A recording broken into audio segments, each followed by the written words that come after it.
回憶中嘅車站，尖沙咀站。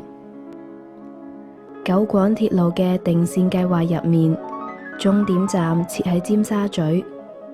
雖然英段喺1919年10月1號就通車，但係尖沙咀火車站喺1914年3月1號先正式動工。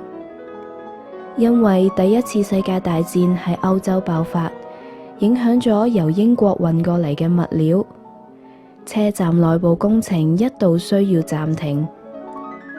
到咗1914年底，列車開始使用尖沙咀站月台。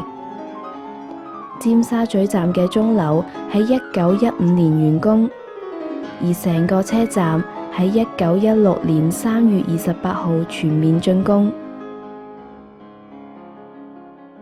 尖沙咀車站主要係用紅磚同花崗岩建成，側面有拱門形嘅結構，用羅馬式石柱同尖頂嚟裝飾。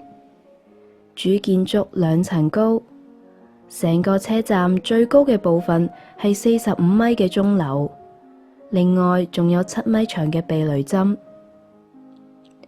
客運月台起喺南面，面對住維多利亞港，同梳士巴利道平行。由羅湖抵達嘅列車由東面駛入車站月台。當時嘅鐵路路線沿住梳士巴利道同漆咸道而行，路軌隔離就已經係海岸線。尖沙咀火車站落成之後，成為咗當時歐亞鐵路嘅東方終點站。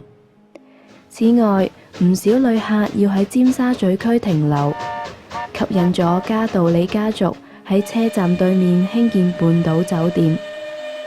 酒店喺1928年落成。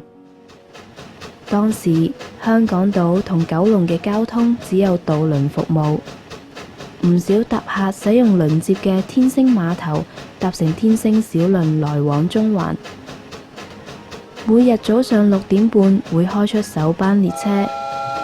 住喺港島又要搭首班列車回鄉嘅旅客，就要喺凌晨時分搭哇啦哇啦電船橫渡維多利亞港，喺尖沙咀鐵路碼頭上岸去火車站。